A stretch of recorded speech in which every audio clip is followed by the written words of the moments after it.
اللهم بلغنا رمضان اللهم بلغنا رمضان اللهم بلغنا رمضان اللهم بلغنا رمضان احترام و عزت کے ساتھ حضور سید المرسلین خاتم الانبیاء شفیع المذنبین رحمت للعالمین خاتم المعصومین راحت العاشقین صلی اللہ تعالی علیہ وآلہ واصحابہ وبارک وسلم کی بارگاہ میں اپنی غلامی کا ثبوت دے اور جس طریقے سے میں پڑھا ہوں میرے ساتھ مل کر حضور دل کے ساتھ نذران محبت پیش کریں۔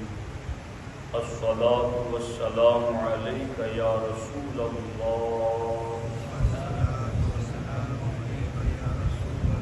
الصلاۃ والسلام علیک یا حبیب اللہ، الصلاۃ والسلام علیک یا نبی اللہ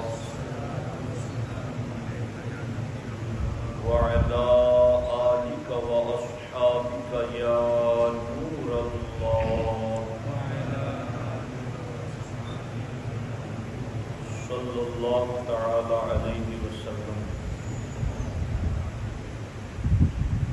دوستان محترم، اصلاح معاشرہ کے 9 قرآنی اصولوں پر ہماری گفتگو بعد نماز عصر چل رہی ہے۔ ان 9 اصولوں میں سے آج 5ویں اصول پر ہم گفتگو کا شرف حاصل کر رہے ہیں۔ اللہ جل مجدہ الکریم ایمان والے بندوں سے ارشاد فرماتا ہے وَلَا تَلْمِزُوا أَنفُسَكُمْ، اور اپنوں کو تانا نہ دو۔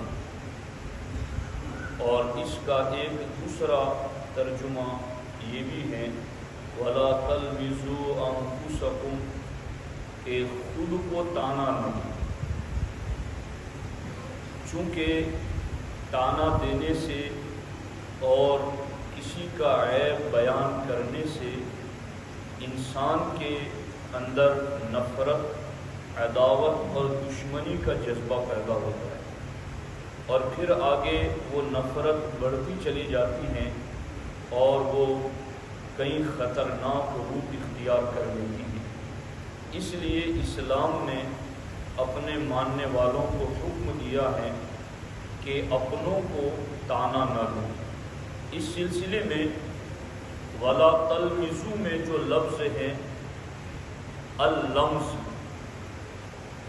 عیب لگانا، عیب بتانا، تو اللمز کا معنی امام طبری نے بیان کرتے ہوئے ارشاد فرمایا اللمز بالید والعین واللسان والاشارۃ، یعنی عیب بیان کرنا یہ ہاتھ سے بھی ہوتا ہے، آنکھ سے بھی ہوتا ہے، زبان سے بھی ہوتا ہے اور اشارے سے بھی ہوتا ہے۔ تو قرآن مجید کی اس آیت کا ترجمہ یہ بنا کہ تم ہاتھ کے ذریعہ بھی اپنوں کا عیب بیان نہ کرو، تم آنکھ کے ذریعہ بھی اپنوں کا عیب بیان نہ کرو، تم زبان اور اشارے کے ذریعہ بھی اپنوں کا عیب بیان نہ کرو۔ میں نے اس آیت کی کئی عربی تفسیریں دیکھی تو کئی عربی تفاسیر کے اندر میں نے ایک ہی بات سب جگہ یکساں اور برابر پائی۔ وہ کیا بات؟ وہ یہ بات ہے کہ وَلَا تَلْمِزُوا أَنفُسَكُمْ کا مطلب یوں بیان کیا گیا کہ تم خود کے عیب نہ ظاہر کرو، نہ بیان کرو۔ تو یہ کیسے ہو سکتا ہے کہ آدمی خود کے عیب بتائے؟ تو اس کا مطلب یہ بیان کیا گیا ہے کہ چونکہ تمام مومنین کی جو مثال ہیں وہ ایک جسم کی طرح ہے۔ جس طریقے سے جسم ایک ہوتا ہے مگر اس ایک جسم کے کئی حصے ہوتے ہیں۔ ایک جسم ہے، اس کے ایک حصے کا نام ہاتھ ہے، دوسرے حصے کا نام پاؤں ہے، سر ہے، زبان ہے، آنکھ ہے۔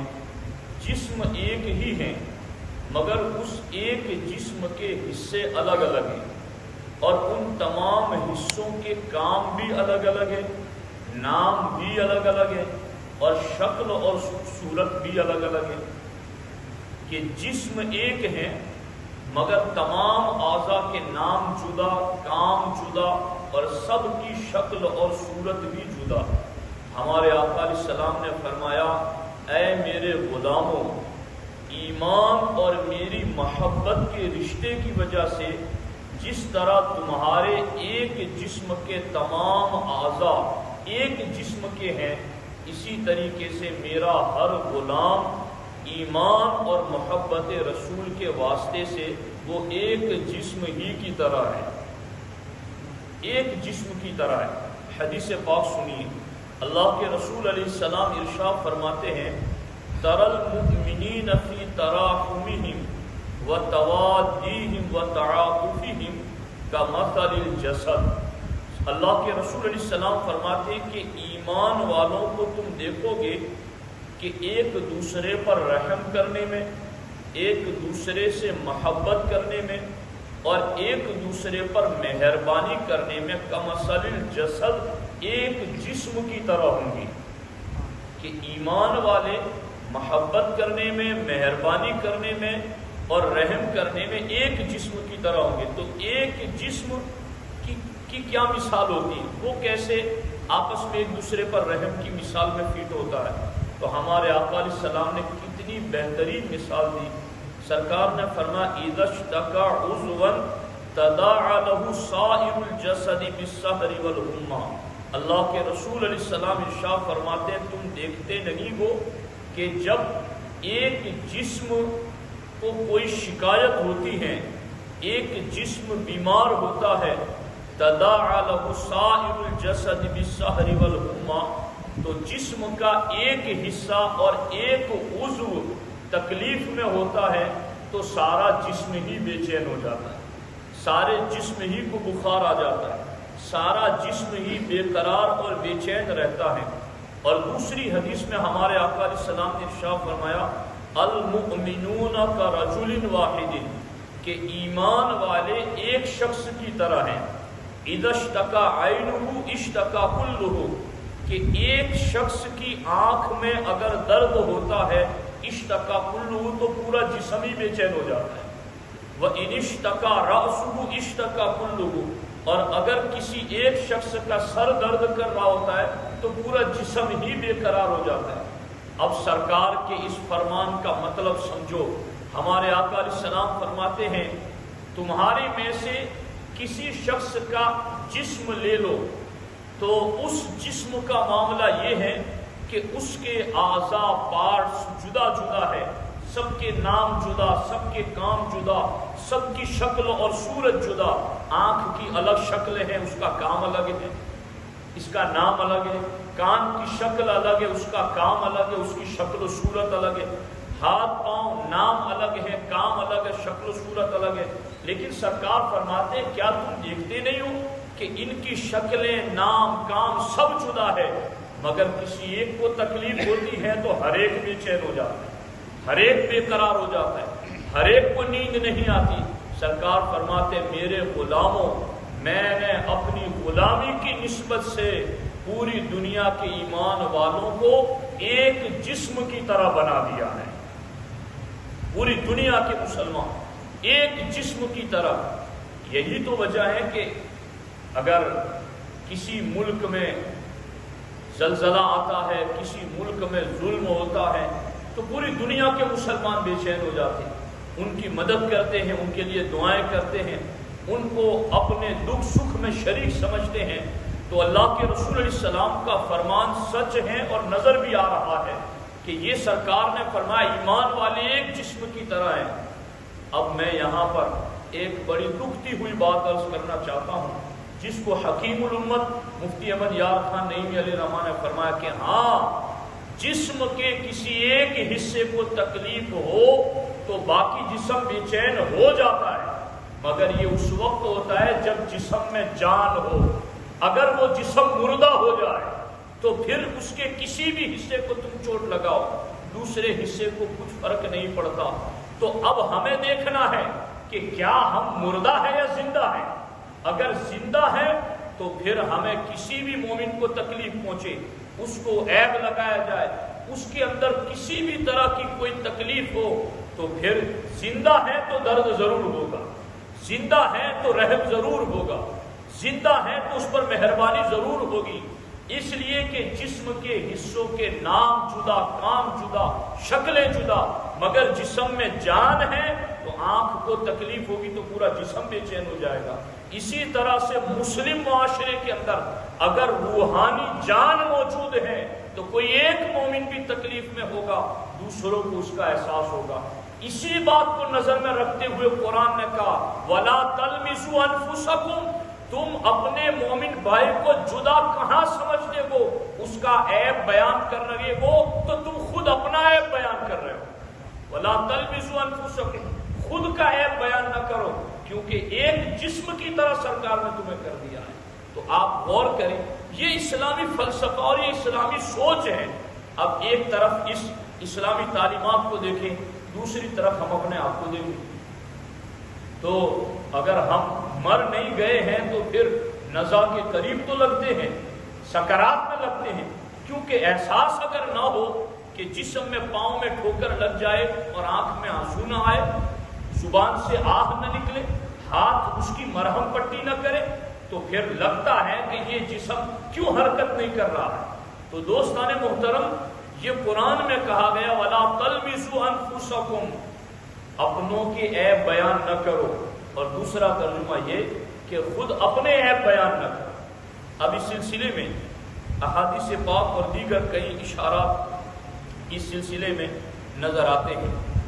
یہ ایمان والوں کو یہ خطاب ہے، دھیان سے سننا. یہ جتنی بھی ساری باتیں ہوئی ہیں نا، یہ ایمان والوں سے ہوئی.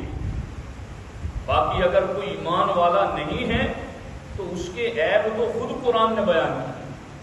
اور کبھی کبھی ہم اس معاملے میں کہ جن کے عیب قرآن نے بیان کیے، ولید بن مغیرہ جس نے حضور کی توہین کی، حضور کی گستاخی کی، تو اللہ تعالیٰ نے نون والقلم وما یسطرون ما انت بنعمت ربک بمجنون، اللہ تعالیٰ نے اپنے محبوب کی شان بیان کرنے کے ساتھ ساتھ ولید بن مغیرہ کے 9-10 عیبوں کو بیان کر دیا. یہ جو ہے نا ولا تلمزو، تو اسی سے مشتق ایک جملہ جیسا قرآن میں وَيْلٌ لِكُلِّ ہُمَزَةٍ لُمَزَةٍ، تو لمز ولا تلمزو یہ لمز سے بنا ہے. اسی طرح ولید بن مغیرہ کے بارے میں کہا حماز مشاء بنمیم مناع للخیر معتد اثیم عتل بعد ذلك زنیم. یہاں تک کہ اخیر میں یہ بھی بیان کر دیا محبوب یہ جو تمہاری توہین کر رہا ہے یہ حلال کی اولاد ہی نہیں ہے. میں افسوس اس مقام پر کبھی کبھی سنیوں کو دیکھ کر کرتا ہوں کہ جب انہیں آپس کے معاملات ہوتے ہیں تو انہیں عیب اچھالنے کا خوب شوق ہوتا ہے، اور جب کسی بدعقیدہ کا ہو تو وہاں وہ نرم پہلو اختیار کرتے، وہاں یہ کہتے ہمیں کیا پڑی ہے، غیبت نہ کرو اور اس طرح کی بات نہ کرو. ارے قرآن پڑھو، دین کی روح کو سمجھو. قرآن میں یہ خطاب کہ اپنوں کے عیب بیان نہ کرو، یہ ایمان والا کہہ کر خطاب کیا گیا ہے. تو جہاں کرنا ہے وہاں ہم کر نہیں رہے، اور جہاں سے کہا گیا کہ وہاں عیب کو ظاہر کرنا کوئی گناہ نہیں ہے، بلکہ جس نے بدعقیدگی میں مبتلا ہو گیا، جو دین سے ہٹ گیا، اس کے عیب قرآن نے بیان کی. منافقون کی پوری صورت نازل ہوئی. اسی طریقے سے آپ پہلے پارے کے اندر دوسرا صفحہ ختم اللہ علی قلوبہم سے لے لیں، ومن الناس من یقول سے کئی آیتیں مسلسل منافقین کے رد میں نازل ہوئی جو ظاہراً کلمہ پڑھتے تھے مگر ان کے عیبوں کو اللہ نے بیان کیا کہ یہ منافق کون ہے. وہ یہ کہتے ہیں کہ جب ان سے کہا جاتا ہے لا تفسدوا فی الارض، زمین میں فساد مت پھیلاؤ، تو منافق کیا کہتے ہیں انما نحن مسلمون، ہم فسادی تھوڑی، ہم تو اصلاح کرنے کے لیے آئے، ہم تو اصلاح کر رہے ہیں. اللہ تعالیٰ نے فرمایا الا انہم هم المفسدون، اے ایمان والو جان لو یہی فسادی لوگ ہیں. تو ان کے عیبوں کو بیان کیا گیا، لیکن ایمان والوں کو کہا گیا تم ایمان والے ہو تو آپس میں ایک جسم کی طرح تمہیں ایک دوسرے کے عیب بیان نہیں کرنے، بلکہ یہاں تک فرمایا گیا اور تعلیم اور تربیت دی گئی کہ یہ میرے سامنے تفسیر القرطبی موجود ہے، اس میں کہا گیا کہ اللہ اکبر، فرمایا گیا من سعادت المرء ان یشتغل بعیوب نفسہ عن عیوب غیرہ، کہ کوئی نیک بخت سعادت مند خوش نصیب دیکھنا چاہتا ہے تو اس شخص کو دیکھیں جو لوگوں کے عیبوں سے زیادہ اپنے عیبوں پر نظر رکھتا ہے، تو وہ خوش نصیب ہے۔ یعنی معاشرے کو درست کرنے کے لیے اسلام کہاں تک جا کر حکم دیتا ہے کہ ایمان والوں کے عیب بیان نہ کرو، اور اگر تمہارا نفس تمہیں مائل کر رہا ہے تو پھر اسلام کہتا ہے تم اپنے عیبوں کو پہلے کمپلیٹ کرو، اپنے عیبوں کی طرف نظر کرو، تو تمہیں اوروں کے عیب نظر نہیں آئیں گے۔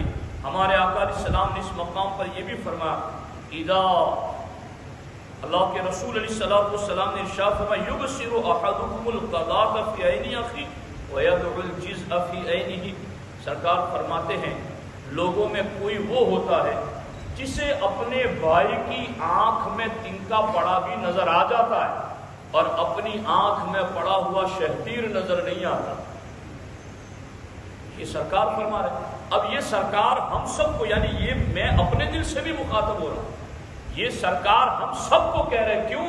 اس لیے کہ تم اگر کسی کا عیب بیان کرو گے آگے وہ تمہارے عیب بیان کرے گا، ادھر سے بڑھو گے ادھر سے بڑھیں گے، تو پھر جب عیب بیان کیے جائیں گے دشمنی پیدا ہوگی، دشمنی مزید بڑھے گی تو پھر فساد، جھگڑا، لڑائی ہوگی، اور اسلام نہیں چاہتا کہ ایمان والے ہو اور امن میں نہ ہو، ایمان والے ہو اور سکون اور چین میں نہ ہو۔ تو اس لیے وہ ساری چیزیں جو امن اور اطمینان کے خلاف تھی، اسلام نے اس پر پابندی لگا کہ وہ اصول دیے اس پر عمل کرو، تو بیماری کے بعد دوا کی ضرورت تو کیا بیمار ہی نہ ہونے پائے۔ تو یہ بہترین اصول اسلام نے عطا کیا۔ اب اس سلسلے میں قرآن مجید سے میں اس سلسلے میں شان نزول بھی آپ کے سامنے رکھتا ہوں، اور ایک چیز یاد رکھیں، صحابہ کرام نبی اور فرشتوں کے سوا کوئی معصوم نہیں۔ صحابہ کرام یا صحابیات میں سے خطائیں ہوئی ان سے، مگر ان میں سے ہر ایک دنیا سے اسی حالت میں یقینی طور پر گیا کہ اللہ تبارک و تعالیٰ نے ان سے راضی ہونے کا اعلان فرما دیا۔ اب صحابہ کرام سے جو کچھ ایسے معاملات ہوتے ہیں تو اس کی ایک حکمت یہ بھی ہوتی ہے کہ یہ قرآن اور سنت تھیوری ہے، بعد والوں کو پریکٹیکل کیسے سمجھ میں آئے گا کہ کیا ہوا تھا تو کیا کیا گیا۔ تو اس لیے صحابہ کرام کو دین اور شریعت کے عملی نفاذ کا ذریعہ بنا کر قیامت تک آنے والی امت کے سامنے ایک آئیڈیل رکھ دیا گیا۔ تو اب صحابہ کی بات آئے تو دل میں میل نہ آنے دے، بلکہ اسی جہت سے ان کی بات کو سنیں۔ حضرت سیدہ ام المومنین سیدہ حفصہ رضی اللہ تعالی عنہ نے ایک مرتبہ حضرت صفیہ سے یہ کہہ دیا کہ آپ تو یہودی کی لڑکی ہو۔ اب جب انہیں یہ کہا کہ آپ یہودی کی لڑکی ہو، انہیں برا لگا۔ اب میں چونکہ اسپیکر لائن سے گھروں میں عورتیں بھی سن رہی ہوں گی تو میں ان سے بھی کہتا ہوں، آپ کو بھی بتاتا ہوں، جو نہ سنے انہیں بتا دیں کہ اگر ایک عورت دوسری عورت کا عیب بیان کرتی ہے تو دوسری خاموش نہیں رہتی، اینٹ کا جواب پتھر سے، کہ وہ ایک عیب سنائے تو ہم اس کے 2-4 سنا دیں۔ تو ان کی زندگی میں جو صالحات ہیں، ازواج مطہرات ہیں، کیا نمونہ عمل ہیں۔ حضرت حفصہ نے جب یہ کہہ دیا کہ آپ یہودی کی لڑکی ہو تو حضرت سیدہ صفیہ رضی اللہ تعالی عنہا کو برا لگا، حتیٰ کہ ان کی آنکھوں میں آنسو آ گئے، مگر انہوں نے جوابی کارروائی میں کوئی عیب بیان نہیں کیا، بلکہ حضور کی بارگاہ میں جا کر کے شکایت کر دی کہ حضور مجھے حفصہ نے یوں کہا ہے۔ آج بھی اگر کوئی مسلمان مرد ہو یا عورت ہو، اس کا کوئی بھی معاملہ، پرسنل ہو، اجتماعی ہو، تجارت کا، کاروبار کا کوئی بھی معاملہ ہو، آج بھی حضور زندہ ہے اور حضور کا دین زندہ ہے۔ کچھ بھی مسئلہ ہو وہ دین کی طرف آ جائے، اے اللہ کے رسول میرے گھر میں یہ معاملہ ہوا ہے، آپ کی شریعت کیا کہتی ہے، آپ کا دین کیا کہتا ہے؟ ہزاروں ماں باپ مل کر کے ہمارا وہ بھلا سوچ بھی نہیں سکتے جو نبیوں کے امام اپنی امت کا بھلا بتا کر گئے۔ بس ہمیں توجہ دینی ہے، کوئی بھی معاملہ پیش کریں۔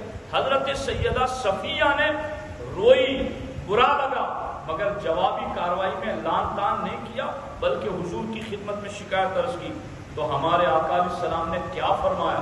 سرکار نے فرمایا کہ وہ کس بات پر فخر کر رہی ہو کہ تم تو ایک نبی کی بیٹی ہو اور نبیوں کے امام کی بیوی ہو، تمہیں اے صفیہ تمہیں اللہ نے یہ شرف عطا کیا ہے، تو تم پر وہ فخر کیا کرتی ہے؟ یعنی حضرت حفصہ کو کہا کہ تم پر وہ فخر کیا کرتی ہے؟